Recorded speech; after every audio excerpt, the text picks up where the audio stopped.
Mummy पप्पांचे भांडणं व्हायचे तर ते ड्रिंक करायचे, पप्पा मम्मीला हाकलून द्यायचे असे तसं. मग कधी कधी आम्ही 4 दिवस इकडं तर 4 दिवस तिकडं असं करत करत माझं शिक्षण अडथळा पडायचा.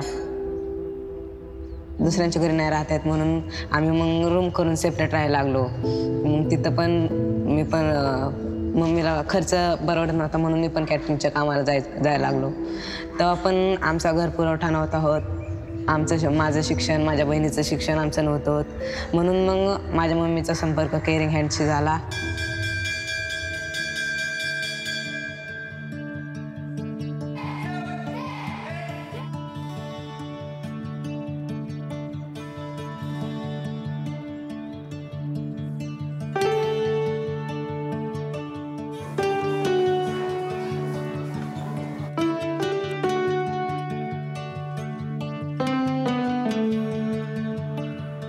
आंबी तालुका मावळ जिल्हा पुणे या ठिकाणी कलाश्रम नावानं या प्रकल्पाची सुरुवात केली.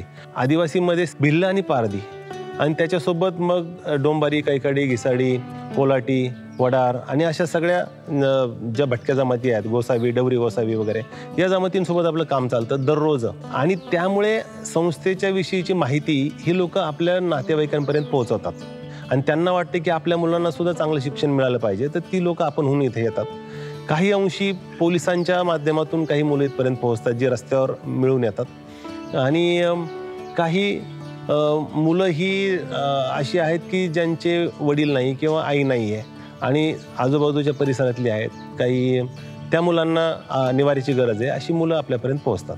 कलाश्रम प्रकल्पाची जागा आमचे आदरणीय स्वामी स्वरूप सुधीर नाईक काका यांनी केअरिंग हँड संस्थेला देणगी दाखल दिली आणि एक हक्काचे आजोबा आमच्या मुलांना प्राप्त झाले. इथे आता बेसिकली 4 मुख्य प्रोजेक्ट चालतात. एक महत्त्वाचा जो प्रोजेक्ट आहे ज्याच्यामध्ये मुलं आणि मुलींचं वसतिगृह. सध्या 105 मुलं मुली इथे राहतात. जसं मी म्हटलं की अन्न, वस्त्र, त्यानंतर आरोग्य, शिक्षण, संस्कार आणि संरक्षण ह्या ज्या मुख्य गोष्टींवर इथे काम चालतं. दुसरं आहे महिलांच्यासाठी स्वयंसिद्धा महिला सक्षमीकरण केंद्र. त्याच्या माध्यमातून अनेक महिला ज्या घरातून कुठल्याही कारणानं बाहेर पडलेल्या आहेत आणि त्यांना मदतीची गरज आहे, त्या महिलांना इथे अल्पकाळासाठी निवारा दिला जातो. त्यांना अचानक घराच्या बाहेर काढतात किंवा त्यांना फसवतात किंवा कधी कधी स्टेशनवरती सोडून जातात. तर कितीतरी अशा सगळ्या केसेस आहेत. आत्तापर्यंत आपल्याकडे 40 to 45 केसेस अशा सॉल्व्ह झालेल्या आहेत ज्या आपल्या सासरी किंवा माहेरी गेल्या आहेत, ज्यांचं आपण नीट पॅचअप केलेलं आहे आणि आपण त्यांच्याबरोबर बोलतो सुद्धा की बाबा आता कसं आहे. तर त्यांचं खूप छान चाललेलं आहे, त्यांच्या मुलांचं चांगलं चाललेलं आहे. नातवंडांना आजी आजोबा हवेत, आजी आजोबांना नातवंड हवीत. काही आजी आजोबा इथे निवासी आहेत आणि लवकरच 100 बेडचं वृद्धाश्रम आपल्या इथं सुरू होत आहे.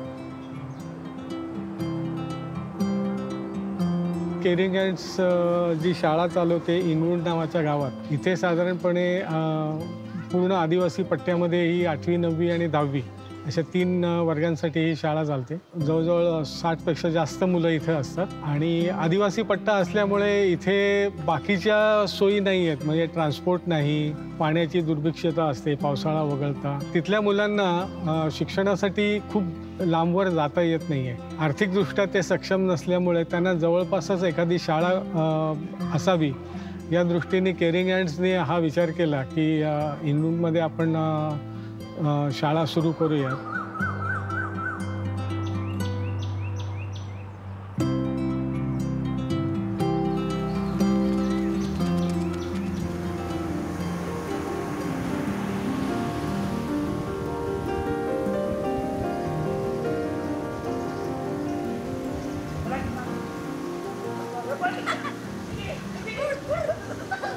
आपण सध्या जिथे बसलेलो आहोत ते मीरा भाईंदरमधलं पाली हे गाव आहे. इथे ही जागा जी आपल्याला संस्थेला मिळालेली आहे, प्रकाश दाते आणि सौ जयश्री दाते या दाम्पत्याने आपल्याला ही जागा बक्षीस रूपानं दिलेली आहे संस्थेसाठी. आणि ही जागा देण्यापूर्वी त्यांनी पुण्याच्या आपल्या उपक्रमाला भेट दिलेली होती.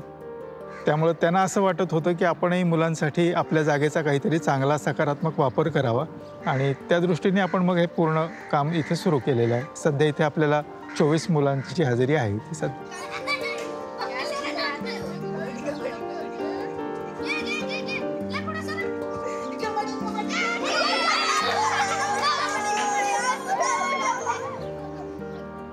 175 पेक्षा जास्त मुलं आज या केअरिंग हार्ट्स परिवारामध्ये अन्न, वस्त्र, निवारा, शिक्षण, संस्कार या सगळ्या गोष्टींचा लाभ घेताना आपल्याला दिसत आहेत. मनोभावे काम करणारी जवळपास 35 लोकांची टीम आमच्यासोबत आता काम करते. 200-250 पेक्षा जास्त सभासदांचा आमचा हा केअरिंग हार्ट्स परिवार आज झालेला आहे.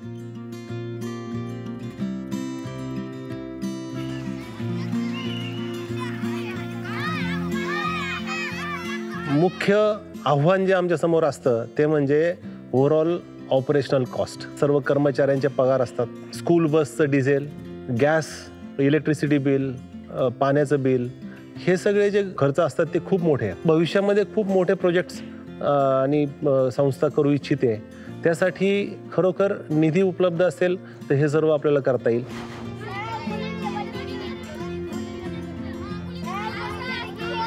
मुलं ही मुलंच आहेत.